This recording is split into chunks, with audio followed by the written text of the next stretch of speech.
some people come together to celebrate a day associated with an individual, right? The Rebbe said this on several occasions. He said it about his birthday a few times. But the Rebbe always answered that if it's going to increase Yiras Shamayim, and if it's going to bring us to a greater level, it's a good thing. And regarding this very day, in Chof Ches Sivan, it's interesting. Everyone is aware of the history that we really didn't know about the significance of this day till about Chof Ches Sivan, when the letters of the previous Rebbe, of the Rebbe's Rebbe, were printed, and suddenly lo and behold, there's a letter to a certain chassid who lived in Massachusetts. His name was Rabinowitz, that the Rebbe and the Rebbetzin arrived. And we saw this letter, we knew the date.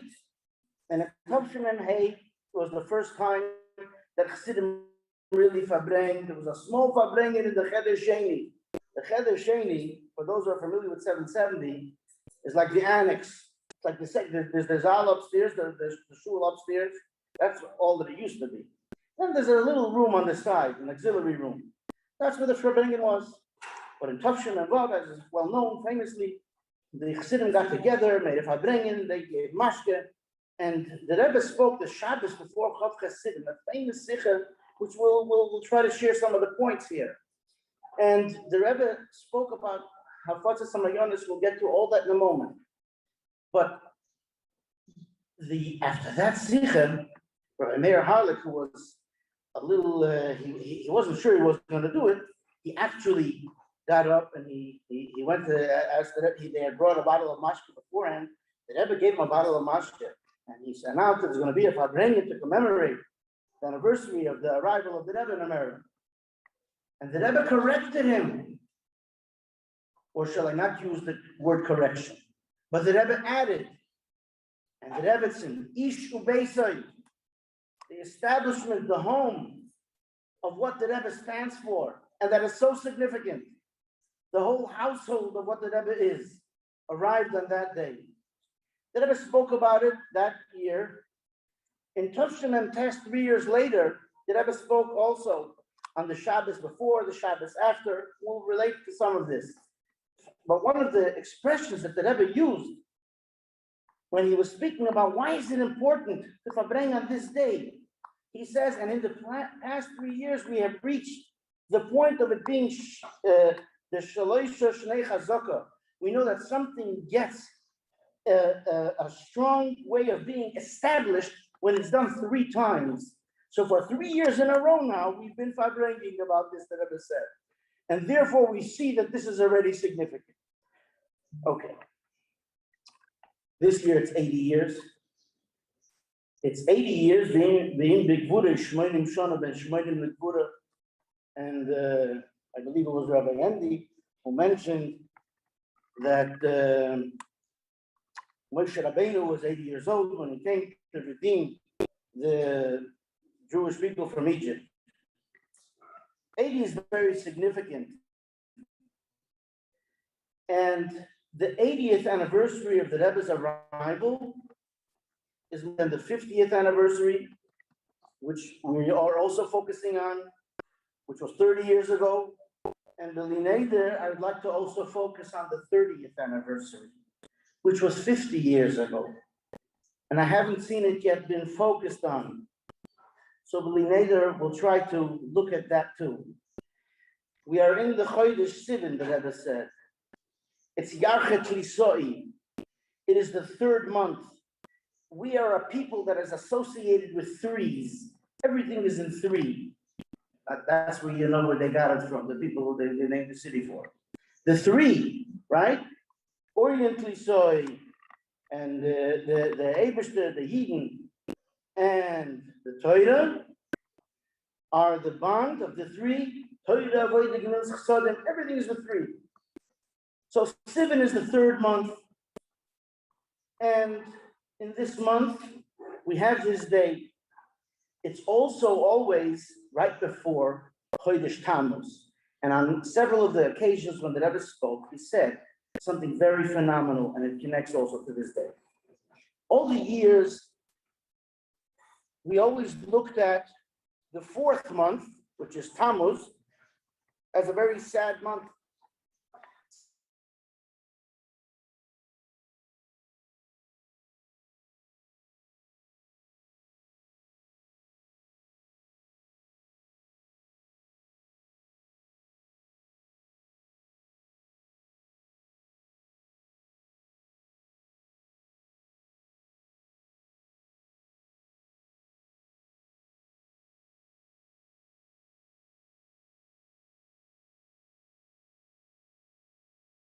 But regarding our generation, we as Chassidim, we have called it the Chodesh HaGeula, a month of redemption, not a month of mourning, not a month of sadness, not a month of focusing on that, but a month of focusing on redemption, on Geula, because the Rebbe, father-in-law, the Rebbe, was freed from prison, from exile, all in the month of Tammuz, as he was born in the month of Tammuz.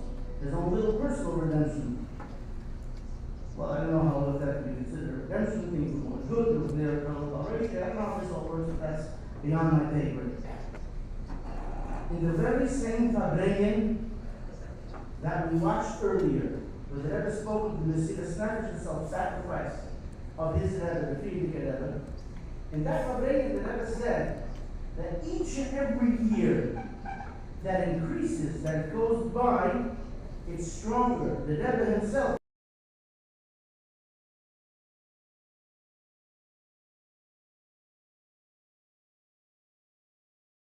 here, Chof Ches Sivan is stronger than it's ever been before.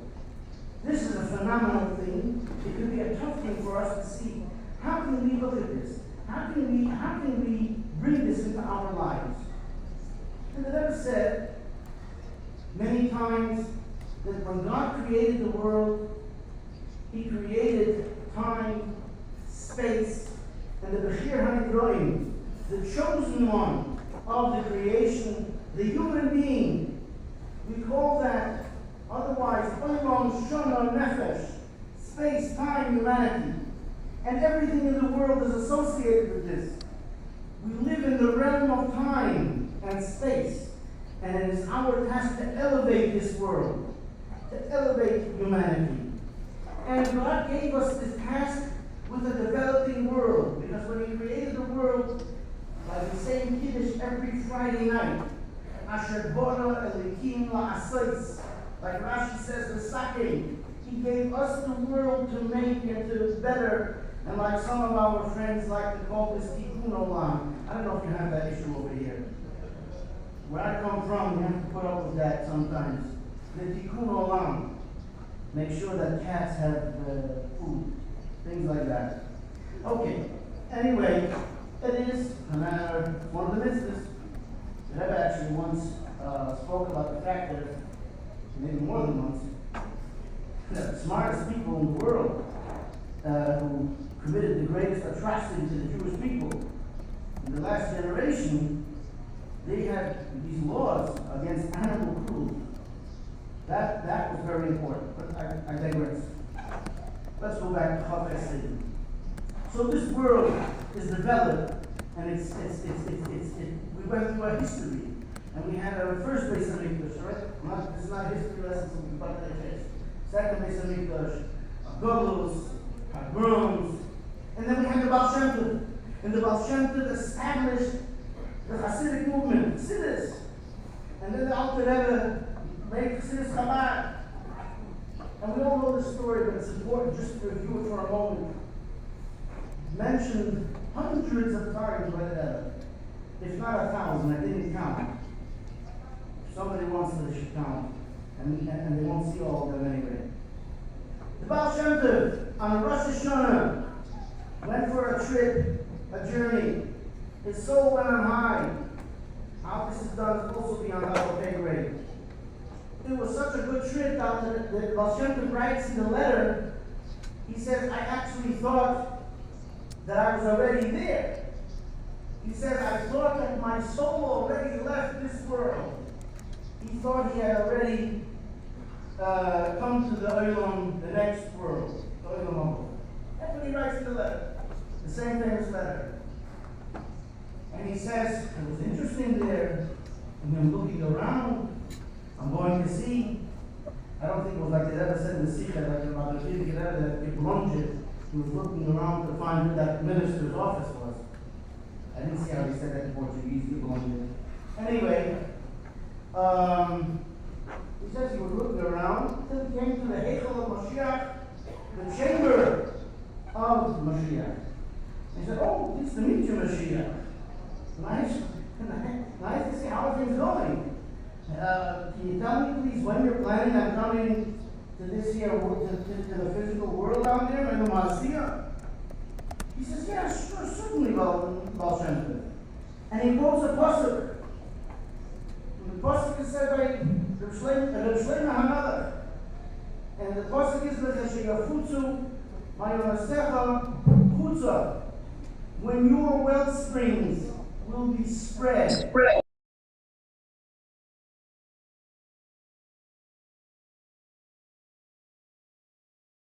Explaining what that means.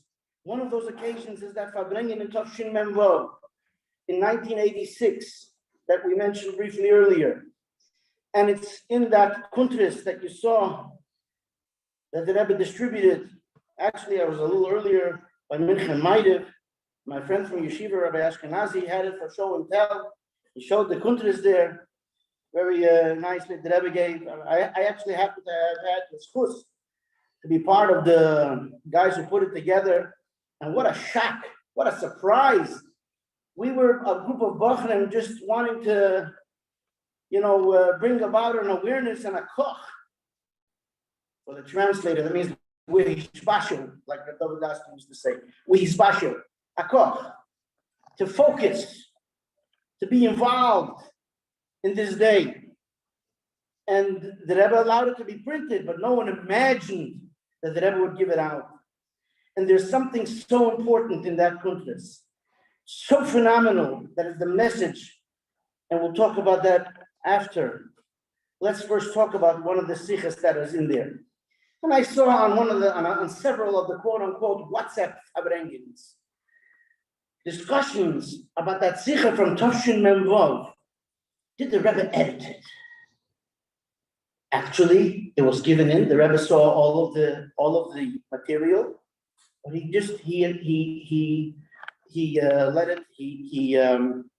gave permission for the booklet to be printed as is. He didn't change and didn't edit that sikha at all. So I said, there's no bigger editing of a sikha and giving an assurance of its authenticity and its importance than the Rebbe standing for 3.5 hours and with his holy hand distributing it to men, women, and children. And in the sikha, the Rebbe says that pasuk, and he focuses on each and every one of the 3 words, because everything in Torah, as the Rebbe learned from his holy father, Rabbi Levi Yitzchak, everything is important, everything is significant, every word in Torah is important, and everything is precise. So therefore, what it means that something has to be spread. And by connotation, if it's in one location, it's not accessible. It's only accessible to whoever can go to the location. Therefore, it takes work. It takes work to be able to purvey and to bring whatever it is, like we do in modern times. We know where I come from, they want to have local farmers. You should buy from the local farmers, so you shouldn't have to do a lot of driving. I don't know if they have that campaign here. But anyway, L'chashiyafutzu means it has to be brought out to a broader public. Now here the Rebbe focuses on the mayonasecha, the wellspring. We know halachically, a wellspring is the purest, direct from God, not adulterated by human hands or any input. The mayon is the wellspring. And therefore, if someone were to purify themselves in the waters of a mayan, of a wellspring, there's no limit, there's no measurement. Whereas a mikveh has to have a measurement of mem saw, 40 saw. By the way, that ain't so much. That's just, we'll leave that for the Rabbanim to go in. But there's a measurement. There's an amount that it has to be. A mayan, it's enough just to touch. Doesn't matter because it's attached, it's connected, it's alive. It is the mayan. And the Rebbe says, it doesn't mean that the waters will flow forth from the wellspring to quench the thirst of the thirsty that are far away. And have that is what is being transported, because then you don't need transportation. Then it's a river. It's just flowing. You're still attached. The Rebbe says the whole mayan, the wellspring itself, is what is brought to the far reaches, and that's the next word, chutza. Chutza means a place where you would think that a mayan can't be. It's scorching heat, it should dry up. There are other reasons why you think it's not possible, but that's what it's about. And that's what the Mashiach told to the Baal Shem Tov. Now let's look ahead a little bit about this day, which just before we do that, any day, besides the fact that it should increase Yira Shemayim and bring something special, so that therefore it's a good thing to Farbrengen. But when our own family is saved, then we make a party, we make a celebration. It's cause for a special day.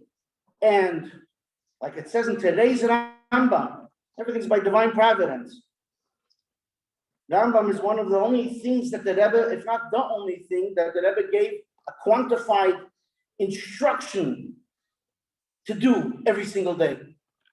The Rebbe, of course, gave us many, many things. And we can bring about this some other time, and we can debate this.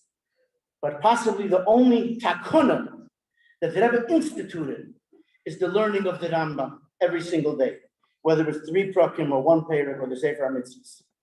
And in today's Rambam, you see how the Rebbe used to mention it, we're coming up on the Siyam Rambam, which is going to be this Sunday, which is a phenomenal thing in and of itself. The first Siyum being on the Rebbe's birthday, and the 40th Siyum on Gimel Tammuz. Whatever the significance of that, I'm going to leave for the big Dorshei Shumans, for the ones who really know everything, from the Yoyde Das Elyon. But the fact is, it's certainly significant that the 40th Siyum, that's Bina, etc., is on Gimel Tammuz. Be that as it may, in today's Rambam, it says about the Chacham that Hakol Kroivov, everybody is related. It's our father and mother who were saved. So for that alone, without all this other significance, it's enough for us to Farbrengen on this day and have a great simcha, because they were saved, literally, the Nes HaAtzalah. But that's just the very bottom. That's the given. That the children and the grandchildren and the family of the Rebbe and the Rebbe's can get together on such a day for a Suda Seidah. That's why it's so beautiful. We come to it's not sister city, the same city, and we see such a beautiful thing, how inspirational that is in and of itself. And hopefully they'll figure out also how to deal with this other business that's been hindering. Where I come from, you already don't have to wear the mask. It's official. So the good news is that's coming too. But I digress. So where was I up to? So the Rebbe said that the whole mayan has to be brought and accessible to everyone. I heard one of the speakers speaking earlier, I believe it was Rabbi Lieberson, and the good news is, like I said, I didn't understand all that Portuguese. But we find many times in the Maamorim, and there's the Mokher, the source of this is that the Rebbe Rashab said that Torah will not be twice.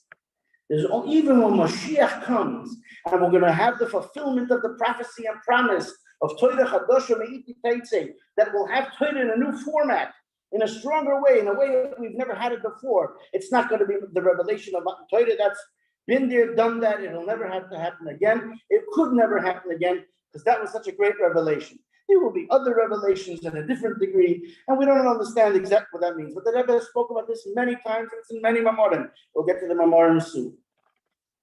Nevertheless, we see an Uysprach, we see an expression by the Frierdiker Rebbe speaking about that at a certain point, and the Rebbe takes off on this, that there was a matan Torah in the Chatzi Kader Hatach, in the lower hemisphere. By the way, usually when we say lower hemisphere and upper hemisphere, we mean like here where we are today, where it's becoming winter or it is winter. By the way, this ain't no winter. Let me tell you, this doesn't resemble winter in any way. The other one is where we have winter. Come back when you have 40 below zero, the frozen chosen, then we'll know. I think when you translate it, it doesn't rhyme, frozen chosen. Anyway, so the Chatzi Kader HaTachton we look at as the equator. When I was a bacher, I was in Australia for half a year teaching and learning and slichus, and I went to a store once, and I saw they sell a globe, and in that globe, Australia is on top, and the rest of the world is wherever it comes out. It's a globe. But anything like it says Chassidus, something which is round, ask any 5-year-old kid, why do you eat round challah Rosh Hashanah? Because it has no beginning and it has no end. It's round, right? Something which is round doesn't have a top and a bottom. But nevertheless, everything is relative, right? In Minnesota, there was once an advertising campaign on the billboards. I'll just say 2 of them. One of them said, why did the kamikaze pilot wear a helmet? Okay. The other one said, do the people from Australia call us the land up over? So now, nevertheless, Eretz Yisrael, Yerushalayim, the Makom HaMikdash, Kodesh HaKadoshim, is the Merkaz, it's the center of the world. Man was created from where his atonement will come from. How did it get from there to Turkey, where Gan Eden was? This is already, again, beyond my pay grade, but it was done. So the top of the world is Eretz Yisrael. Everything on the other side is the Chatzi Kader HaTach. Matan Torah happened on that side of the world. So in this, we share United States and South America, North America are all on the same Chatzi, the same half of this. And that's a place that was the last frontier, the final frontier is the best way to put it. And you would think, well, wait a minute. The Rebbe arrived in America, and he said, and I heard somebody mention it earlier, that America is nicht anders. America is no different. What did he mean by that? He meant to say that not like all the people who said they're coming to the golden Medina, the golden country, they're going to be able to do whatever we want now. No. We could have a yeshiva there. We could live, we could transplant some of the amenities and novelties of the old country to the new land. So he said America is nicht anders. But why did he think that America is different? Why should we have to negate that? When something has to be negated, that means there's certain facts to it. America was not fertile land for a Mayan, especially in those days, and maybe now even more. And nevertheless, the first step was to make the yeshiva. That was done in 1940 on Yud Adar Sheni, the day after the arrival of the Frierdiker Rebbe. But only over a year later, when our Rebbe and our Rebbetzin came, did the Rebbe's Rebbe, the Frierdiker Rebbe, establish the 3 organizations with which they will bring the final redemption. The day that the Rebbe came is when that was established. And the Rebbe said it in as many words. And he did it in as many, many actions. If you want to look what happened here. Friends, on that day was established the Merkaz L'Inyonei Chinuch, the Machne Yisrael, Kani Hoy Torah, the Kaos. And here in this august body of people, we don't have to go into the significance of each one of those organizations, but we'll just talk a little bit about it.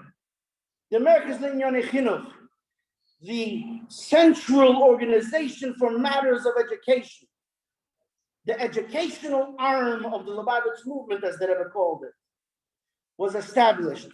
And the other was the social, educational, and or religious work, Machne Yisrael, and the Torah itself, the Kahos, the Karni Hoy Torah. That the Rebbe established and led, like the Rebbe said then, he said a story about his Rebbe in the lifetime of his Rebbe, the Rebbe Rashab, when he went on Mesiras Nefesh. We heard the Sikha before. And he said he wasn't a Nasi, but he was the Nasi. At that moment, when he did that work, he was the Nasi. And the Rebbe brought the proof from the Talmud and from the Poskim that when a man sends another man to marry a certain woman for himself, the other guy is not the guy who's getting married. It's the first guy who sent him. But nevertheless, they're one person. So the Rebbe had for 9 years, he was standing at the helm of these three fundamental institutions. And when the Rebbe became a Rebbe in 1950, that didn't change. The Rebbe continued this through his Nesius, through his leadership. The same three organizations which he led. If you wanted to know, you wanted to get an answer from the Rebbe, you wanted to do anything, where did you go? To the Americas. It was also known as the Mazkiris. That same little room where the Rebbe's holy office itself, the Rebbe used to share it with others. And when you walk into 770, on your right side, you have the Mazkiris, but that's really the original office of the Americas. And then the Rebbe's holy room.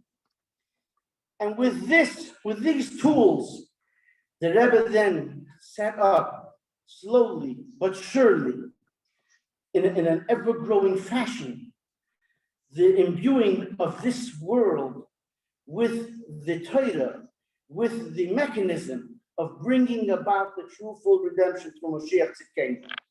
This was the way that the Rebbe was bringing the Mayan, like the Rebbe said, the complete Mayan, the wellspring, the actual wellspring, to the chutzah, to the outside. But let me ask a Nadish question. You know, and we said that it's stronger now than it was, more alive now than it was, more active now than it was. When it was 50 years ago, it was 30 years ago, the Rebbe gave a kuntris, the Rebbe spoke. And this is not the elephant in the room, but it has to be addressed. What's this about? And when we were so busy and preoccupied and occupied with the excitement of growing and living with the Rebbe, these subtleties flew right by us, way over our head. So let's pick up that kuntris and look. Could you imagine that the Rebbe gives out with his holy hand to infants and women and children and men, Chassidim, doesn't matter, whoever chose to come, a booklet. And in the booklet, there are the headlines of his own biography, the Toldos, like we have it in the beginning of the Hayon Yoin, but it was updated till almost that year. The Rebbe is giving this to every chassid, to each and every chassid. And then the Rebbe is also giving not only these siches and maamurim, but there's also a brief skira. How do I know it says skira? Because I think that was the only thing I changed in what was written there. To change what it was called. I can't remember what it said before. But it was an overview of the story of the Rebbe's being delivered from the hands of from the claws of the Nazis in Machshema. And the Rebbe is giving this to each and every individual. He's waking us up. Look at this, look what it's about. But to be able to see some of the significance, let's go back to the celebrations or celebrations is the wrong word. But let's see how things were marked 50 years ago. You know, it says 50 years is a yovel, a jubilee. As a matter of fact, when the Rebbe gave out that kovetz 30 years ago, it was 50 years since his being saved. A yovel is a significance because it's considered lo'olam. A jubilee means it's something forever. If something is 50 years, it's eternal. So we have now the opportunity to learn Chassidus from 40 years ago. That's that number again, 40, where it says indeed that till 40 years, a person can't really get it. You don't get it. You don't get it what your Rebbe was saying until 40 years. And of course, that comes from the famous Gemara. Moshe Rabbeinu said, God gave you today a heart to perceive and eyes to see and ears to hear. That was after they were there already 40 years. They started to get it after all the trials and tribulations. So when something is 40 years, it has that potency and that power and that potential. But 50 years ago, on the Rebbe's birthday, the Rebbe said a maamar, very famous maamar, an earth-shattering maamar, a fundamental maamar, a classic maamar, and the Rebbe edited it subsequently. And in that maamar, by the way, it's one of only two maamorim, two discourses. Maybe there's more. I might be wrong on this statistic. It's not a statistic, of course, precise. Where the Rebbe made his own dibur hamaschil. The Rebbe began a maamar with a verse that other Rebbeim hadn't begun a maamar with. And of course, we have here a special group of Tamimim. They know that I'm referring to the maamar of V'yei Mashti Al-Sayyid. Let's move aside for one moment. Today, when things are stronger, more alive, and more active, there are so many different types of hashpa'ah that we can get from the Rebbe. We could read a letter, we could learn a letter, we could see a picture, we could see a video, we could listen to a broadcast, we could learn a shir, a sicha. In siches itself, there are different kinds of siches. A sicha from a Farbrengen, or a sicha of Lakute siches. I'm not going to get into all this now for this oilam, we all know. And then there's the maamar. Why do I want to say the maamar? Because always I wanted to see a mucker, a source in the Rebbe, something that we don't have to be rocket scientists. Our Rebbe did not display drama. Okay, for lack of another term, let's use some psychobabble terms, drama, right? I don't know if they use that around here, but the teens, drama, I don't want drama. Our Rebbe didn't do drama. There was a chassid who came in 1952. He heard about the new Rebbe, and he came in, he went to a mincha. After mincha, he told somebody, I'm a chassid. What happened? What happened? You saw the light on a mincha? Yes. What did you see? I saw that he davens like a regular Jew. We all saw this. The Rebbe never picked up his hands and shook and went like this in the middle of davening. He wasn't busy catching angels. He wasn't, not to say that that's not holy. That's very holy, but if holy people do it. And it's significant. But our Rebbe did everything very regular. We saw him take the lulav, regular stuff. With the sukkah, he did this. He did everything in a plain way. But there was one exception. Okay, I'm not talking about the Rebbe when the Rebbe was freilach. Let's say Simchas Torah, other times Simcha Gluya, because again, that's not drama. That's the way it's supposed to be. But there was one exception. In the Farbrengen, when even those of us who live in brick homes, as the Pisgum says, and we can't differentiate and see what's holy and what's special. When it came time for the maamar, suddenly everything changed. The Rebbe would nod to Rabbi Yoel Khan, meaning that he's going to say a maamar. And Rabbi Yoel started to sing a preparatory tune, a nigun, the maamar nigun hachona, the preparation tune for the maamar. And then, in the middle of the nigun, I don't know if everyone here knows this. When did everyone stand up? When Rabbi Chadakov stood up. Rabbi Chadakov would stand up, everyone stood up. Imagine a Farbrengen, hundreds of people. The first thing that Rebbe used to do sometimes, when he saw people are standing, the Rebbe said, you could sit down with the people who were by the seats. Everyone stood up for the maamar. What you couldn't see, unless you were behind the Rebbe had a handkerchief, and he would tie it around his hand, hold something physical. And then when the maamar, he said it in a different tune, and he said it with his eyes closed. Chassidim gave different reasons. Maybe the Rebbe said they don't want to look at let our stray thoughts bother this flow that's coming forth. Chassidim say it's like the Torah being given at Sinai. And that's a maamar. So a maamar is certainly that we could see the highest level. Somebody may come along here and say, well, there was a thing called a maamar ke'ein sicha. Certain memorim were said like a sicha. Where, by the way, the Rebbe used to take the handkerchief for that. The Rebbe's brother-in-law used to stand, representing everyone. And the Rebbe himself said, I have to smuggle in the chassidus. It's got to get smuggled in. It's not always allowed. So, the maamar, if you look at the maamar, this is the point that I want to get to, and then we'll take two examples. In every maamar, it either says explicitly, and this is in about 90%, Kol echad v'achas miYisrael. He says something for every single Jew. Sometimes it says b'chol zman u'b'chol makom, in every place and every time. Doesn't always say that. And if it doesn't say it explicitly, it says it implicitly. The implication is that this is to each and every one of us. The Rebbe is gifting us with energy through Torah, in that it could become part of our life.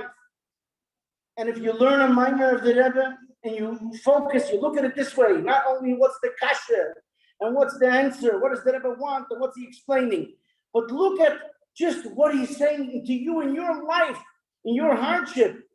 Like we said before, the world is time, space, and humanity. Just like in space, there's a chatzi kader hatachten. There's the lower hemisphere that struggles. In time, there's the time of our day, of our life, when it is chatzi kader hatachten.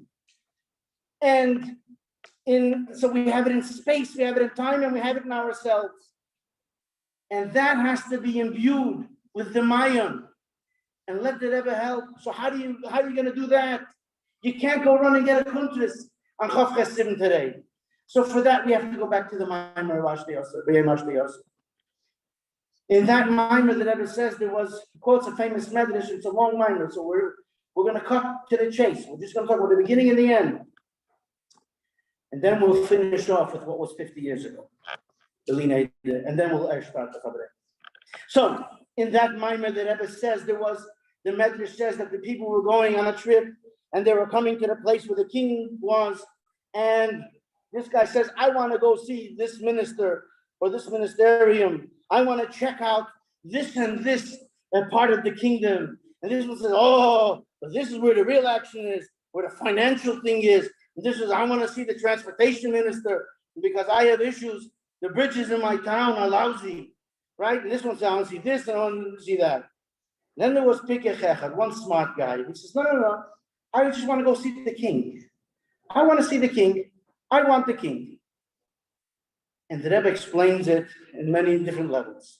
But if you look at the very end of the maamar, the Rebbe says that you can get the king.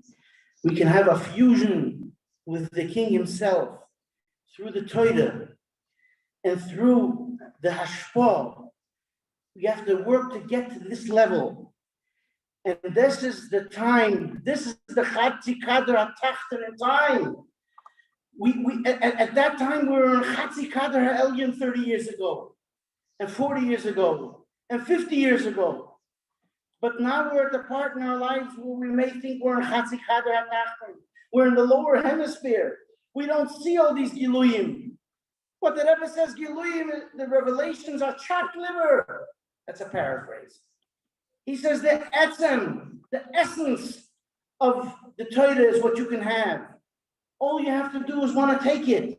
So now let's go to 50 years ago, where it doesn't even say in the Hamorah, in the maamar, that it's Chof Ches Sivan, and it's the day that the Rebbe was saved.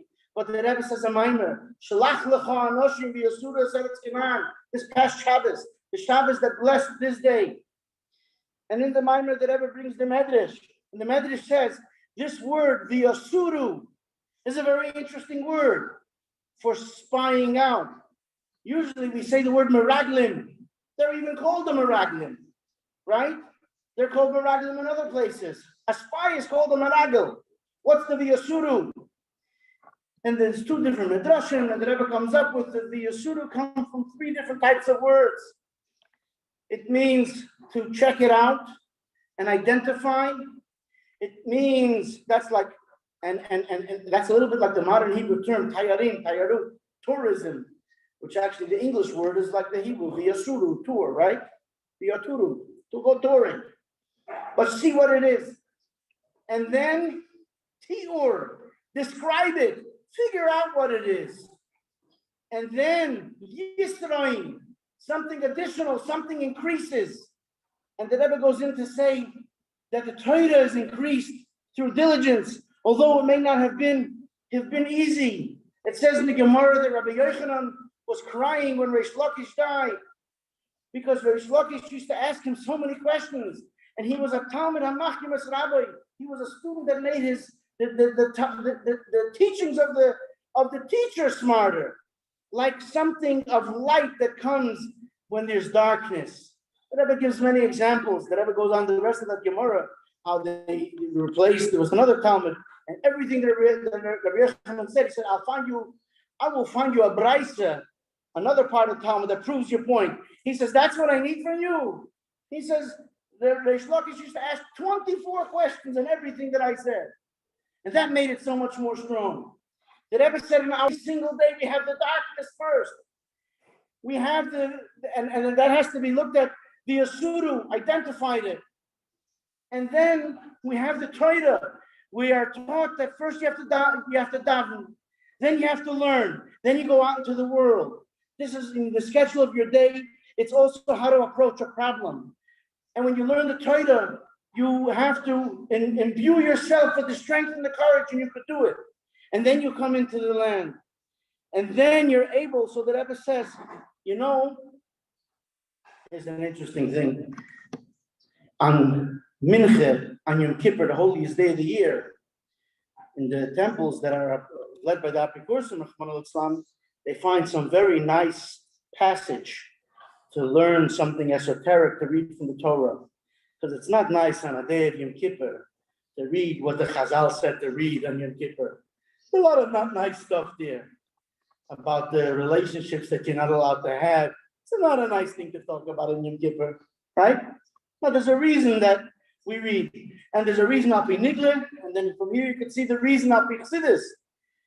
K'maise Eretz Mitzrayim, like the decrepit deeds of Egypt don't do.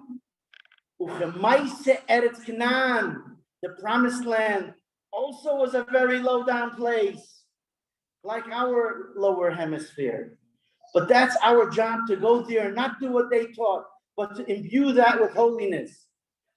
And now look at what the Rebbe said on the 30th anniversary of his arrival. Look at the Rebbe's life, had these three tkufas. The Rebbe's life had these three things. He had his upbringing. Then he had the time when he was in Europe, studying, like it says in the biography, his own biography that he gave each and every one of us, that he was Nechbel HaKelim, he was focusing on Torah study then. And then he came here. And the moment he came here, that all transferred to making the world into the world, finalizing his goal of bringing Mashiach, that he said he already started to think about as a child going to preschool or infant school. And this was his goal. Each and every one of us has that in our life.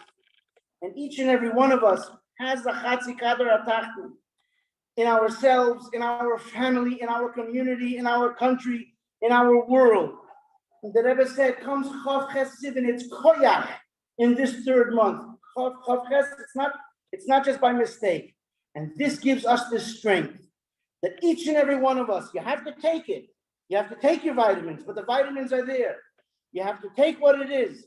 And the Rebbe says that on this day, that it was indeed a Matan Torah, a format of Matan Torah. You may say, hey, this is a contradiction to what it says that Matan Torah won't happen again. but it's the beginning of the fulfillment and the realization of the prophecies of bringing Torah to where Torah hadn't happened before. And this, my friends, you can see today, in today's day and age, that Torah has never been so widespread and accessible like it is on this day. And today we know more Chassidus than we knew yesterday. And this is Nigla and this is Chassidus. And this is in a phenomenal way.